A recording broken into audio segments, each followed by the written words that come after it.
He is the first Indian Prime Minister to visit Israel. Narendra Modi's trip is described as historic. The two countries are expected to strengthen their military and economic ties. But what's behind this new close relations between Israel and India? This is Inside Story.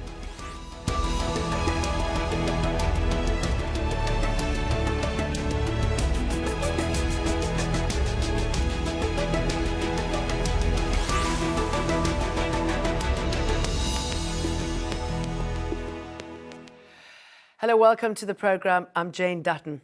An old friend. That's how Israeli leader Benjamin Netanyahu is describing Indian Prime Minister Narendra Modi, who's on a visit to Israel, the first by a sitting Indian Prime Minister. His trip marks a significant warming of relations since Israel and India established full diplomatic ties 25 years ago. India has long promoted a pro-Arab agenda and downplayed ties with Israel in fear of alienating its large Muslim population and upsetting economic relations with Arab states. Although Modi will not visit Ramallah on this visit, he met Palestinian leader Mahmoud Abbas in New Delhi in May. But some say this trip represents a shift in policy. Modi's visit comes with a backdrop of an already booming business and military ties with Israel. India is one of the world's biggest importers of defense equipment, while Israel has become one of its largest suppliers. The two leaders are also looking at the huge economic potential in areas like water, agriculture, and space technology. It is my singular honor to be the first ever Prime Minister of India to undertake this groundbreaking visit to Israel. I want to thank my friend, Prime Minister Netanyahu, for the invitation and for receiving me with so much warmth. My visit celebrates the strength of centuries-old links between our societies. Based on these bonds of our partnership has maintained a strong and sustained upswing since the establishment of full relationship, diplomatic relations 25 years ago. Let's take a closer look at India's military spending. Israel's is its biggest foreign arms market, where it buys on average $1 billion worth of weapons and equipment every year. According to the Stockholm International Peace Institute, India bought 41% of Israel's arms exports between 2012 and last year. Already this year, Israeli companies have signed weapons deals with India, totaling more than $2.6 billion. State-owned Israel Aerospace Industries says it'll supply India with an advanced defense system of medium-range surface-to-air missiles, launchers, and communications technology. Israel also sells radars, drones, and other equipment to India. But their relationship has been complicated. India initially shunned ties with Israel, voicing support instead for Palestinian statehood. In 1947, India voted against the UN partitioning of Palestine that divided the territory into Arab and Jewish states at the end of the British Mandate. 2 years later, India voted against Israel's admission into the United Nations. It was only in 1950 that New Delhi recognized Israel as a nation.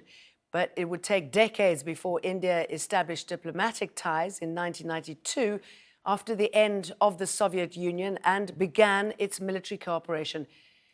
Prime Minister Modi's visit now appears to signal a shift in Indian policy to the region. Let's bring in our guests. In Tel Aviv, Akiva Eldar, a political columnist with Al Monitor. And in London, Kadira Pethiyagoda, visiting fellow with the Brookings Doha Centre, who specialises in Indian foreign policy in Asia and the Middle East. Welcome to both of you. Akiva Eldar, this has been a long time coming, hasn't it? Why now?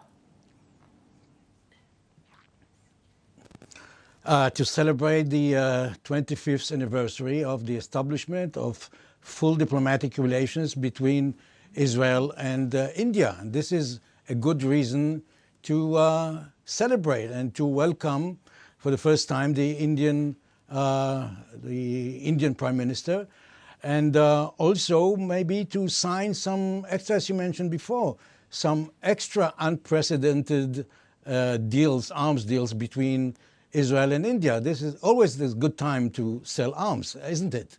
It absolutely is. I mean, how do you feel about it, Kadira Pithi Yagoda? Is it to celebrate the 25 years of relationship, or is it all about arms and the sort of money that we're already seeing exchanging hands? Yeah, I'd say it's a bit of both. So the difference, I'd say, between Modi's government and the previous Congress government is that while both of them bought arms from Israel, the BJP and Modi are more overt about it. And so this is really about bringing the relationship out of the closet.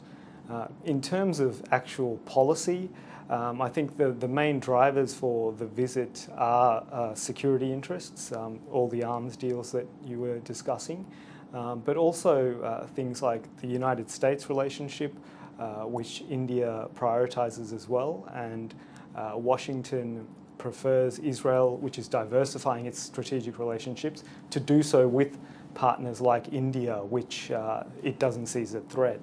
You've also got economic interests driving the relationship, as well as domestic politics. So the BJP and the Hindutva movement from which Modi arose has long seen Israel as a natural ally.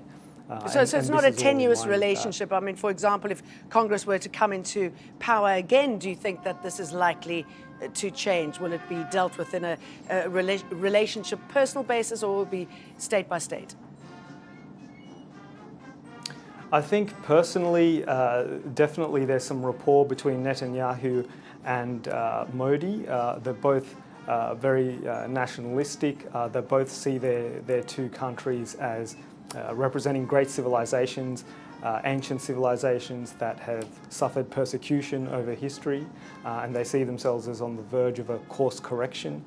I think that if there is another Congress government in the future, the sort of the structure of the relationship won't change too much.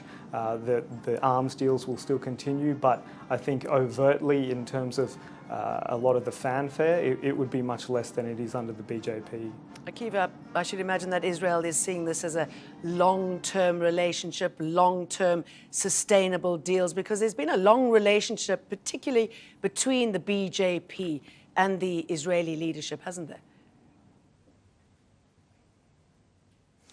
Yeah, but first of all, we have to remind the audience what actually happened 25 years ago that brought about this revolutionary change in the relationship. And this was the Madrid conference that took place in October 91. And since then, India's relationship with Israel were very chilly. India was the leader of the non-alignment countries and supported openly the Palestinian struggle for independence. And the Madrid conference and later on the Oslo Agreement allowed the Indian, because we are not just talking about parties, India is the largest democracy in the world, and the people have a say.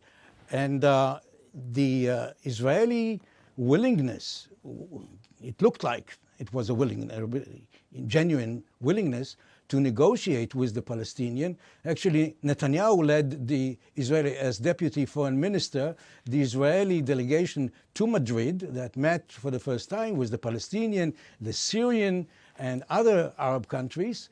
And this paved the way to the establishment of relationship with China, to upgrade the relationship with Japan. Now, Netanyahu, of course, takes it for granted, and he doesn't see, of course, any linkage between the relations. It's completely because they love Israel. The other thing is very timely for Netanyahu. When Germany, for instance, just a week ago, has compared the Israeli treatment, the government's treatment of human rights NGO as the Chinese and the Russian treatment of those organizations. And now he can show that still Israel has very good, open relationship. He traveled to China. And you know what? The next guest in Jerusalem, guess who is going to be our next guest the end of this week? The president of Rwanda. Netanyahu just visited Africa. So it's not all about those Europeans and the Americans. And of course, as was mentioned before, we have a common friend in the White House. Both the Israeli and the Indian leaders are great fans of the new American leader. So they can compare notes. It really is, excuse me, jumping in here, it really is about diversifying for Israel, isn't it? From a cultural point of view, from an economic point of view, and from a geopolitical point of view, from Africa to regions in the Middle East. Yes, definitely, and Asia as well. I think that Israel sees that it can't rely on the United States as its main strategic backer forever. There are trends within, long-term trends within US politics that show signs of a public that's wary of US foreign interventions. And most of those interventions, when it comes to the Middle East, have favoured Israel. So I think Israel sees that it needs to build ties with some of the rising powers, India, China, and also the reassertive Russia. And in this context, the United States, which obviously still has a major influence on Israel, I think would prefer it expand its ties with countries like India rather than with China. And you've seen incidents where military technology transfers between Israel and China were vetoed by the United States. So I think I was going to ask you about that. So, I mean, the fact that Israel can't actually sell to China certainly plays into India's hands here, because from a spending power point of view, China has the upper hand. Yes, China definitely has the upper hand, but I guess India is also more in need. As you mentioned, India is one of the biggest arms importers, and its own arms industry is quite underdeveloped when it comes to China. So Israel sees India as a great potential market for its exports. Akiva, we're going to talk about India and China a little bit more, but let's take it to Pakistan now and how Pakistan will view this arming up, this gaining incredible weapons from Israel and the military force that it'll add to India. How concerned do you think Pakistan will be about this? Of course, they will be concerned, as well as the parties in India itself that are following this visit and a warm relationship that are developing between Netanyahu, the personal relationship, and Modi. I believe that Pakistan will send a clear message to Israel that we expect you to be more careful when you supply lethal arms, and if the Pakistani will realize, the Pakistani government, that these weapons have been used against them, Israel may pay the price, and not only Israel, but Jewish communities all over the world. Pakistan has a very long arm, and I think this is another indication that the Israeli government is so desperate. Yeah, I mean, I was going to ask you, do you think the Israeli government is being a little bit stupid here when it comes to greed? I mean, is that the factor? Selling these arms at any cost? Yeah, and I think that selling arms to countries that are not particularly democratic and concerned about human rights, these weapons are used. And you know that the Israeli border police has been training their counterparts in India to deal with demonstrators and so on. And I think that maybe even the Indian public opinion is not very keen about this kind of relationship that is based on arms race between India and Pakistan, and Israel contributing to it. Yeah, because it certainly could lead that. Sorry, I'm going to bring in Kadira here. Could this lead to an arms race between India and Pakistan? I mean, we know that Pakistan is a nuclear country, as is India, but will they try and compete with India here? And I mean, the relations between the two are particularly fractious at the moment. Yes, I think that they'll be looking closely at the deals that are being undertaken and whatever's available publicly, and they'll see how those so say for example India buys a particular type of air missile defense system, Pakistan will look at the types of weapons it needs to procure in order to respond to that, and so the planners in Pakistan will be monitoring these deals very closely. But of course the visit is only a sort of a symbolic gesture, and these deals have been going on up until this time. So Pakistan would have been aware of these all along, and it would be seeing where it can sort of compete with India to gain its own strategic advantage, where perhaps it can pressure India a bit more, maybe through further deals with China, and so forth. So this relationship could come at the cost of Pakistan, though it's not good at the moment. What about the Palestinians? I mean, we touched on it a little briefly at the beginning, but I mean, have they been pushed to the side now? I mean, is the relationship between India and the Palestinians over now, a thing of the past?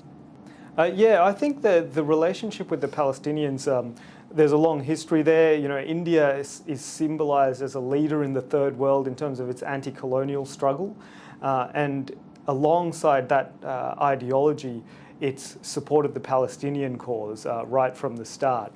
And so you had leaders like Gandhi saying that Palestine belongs to the Arabs just like England belongs to the English, and you've had Nehru supporting that as well. And it's only in the recent decades where you've seen a change in that. And that's in line, I guess, with India post-Cold War taking a more transactional or more strategic approach to foreign policy and a less ideological one. But I think that India will still try to be a friend to all, as it does in most of the conflicts in the Middle East. So it tries to maintain relationships with Saudi Arabia, in Iran, with Israel and other Arab states. Okay, let me ask Kiva about this, if I may. So India's going to tread a line here, try to be friends with everybody, but it's quite a statement going to Israel and not going to Ramallah. I mean, what do you think was behind this shift? Was working with the Palestinians not good for business, or is it because of Modi's relationship with Muslims? It's, I believe, because there is a zero-sum game now between Ramallah and Jerusalem, or Jerusalem and Ramallah. And Modi wanted to be 100%, not 99% pro-Netanyahu and pro-Israel. And you remember, even President Trump made this effort to meet with Abu Mazen and to go to Ramallah. So probably Modi is not even trying to posture kind of neutrality. Actually, when I'm thinking about it now, he could serve as a go-between between the Israelis, because he's got, you know, such a huge Muslim population, and because he is respected in Israel, I think that he could offer good services and to go to Ramallah and then go back to Jerusalem. And since the Palestinians don't really put much hope in Trump, and the Israelis don't put too much hope in Europe, here maybe Asia can play a role. After all, India is a superpower.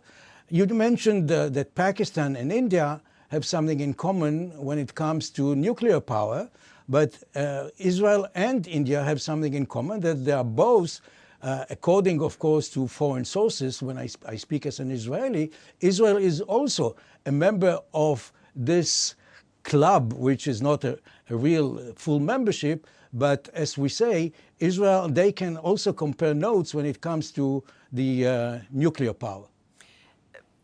Do you think that that's not happening because of the diaspora in both countries and the fact that the Indian Israelis, you know, who are living there are leaning further to the right in the country? Does that help Netanyahu entrench his policies and the fact that he doesn't need to shift? Yeah, absolutely. Jen, you're absolutely correct.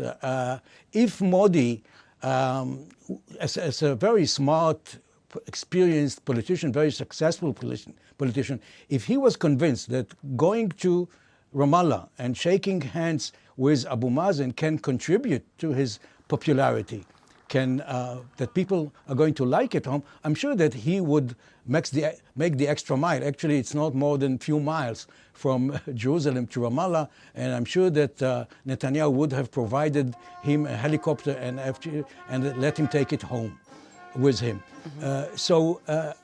I believe that in terms of realpolitik, Modi believes that the Palestinians, good relationship with Palestinians, is not an asset. Maybe it's even a nuisance. Kadira, what about good relations with China? Is that what's driving all of this? And do you think the fear of China and the New Road project through the Himalayas by China is impacting on India and the way it behaves from a military point of view and a foreign policy point of view?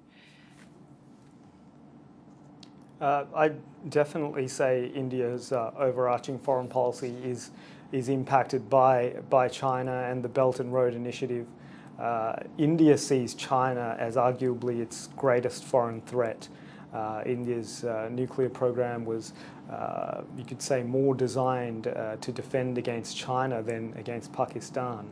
And I think that China's increasingly strong relationship with countries all along its trade routes through the Belt and Road Initiative from Asia to the Middle East is concern for India. And I think that its dealings with Israel and its arms deals with Israel are quite related to that as well.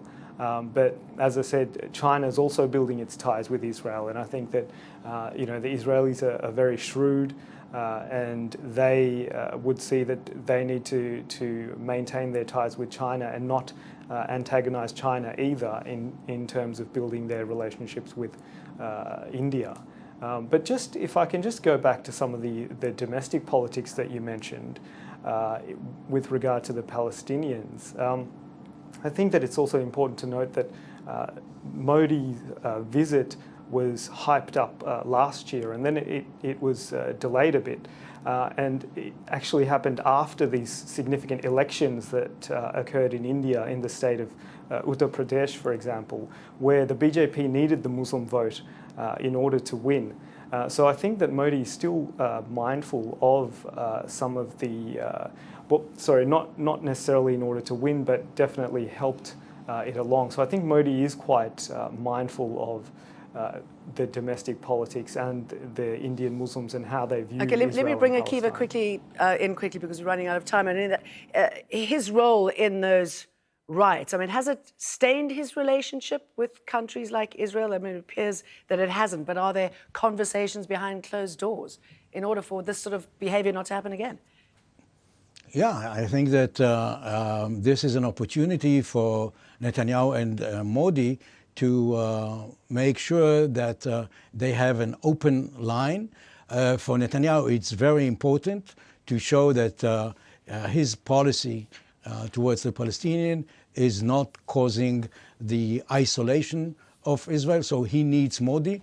Modi needs him, because there is still this myth that Israel can open the gate to the White House. So Modi believes that Netanyahu and, of course, the Jewish community can serve an important role to show also that India has close relationship with Washington through Jerusalem. And the way to Washington, sometimes you have to buy first a ticket to Jerusalem. So it's a big trip indeed. Akiva, Eldar and Kadira Pithiyagoda, thank you very much.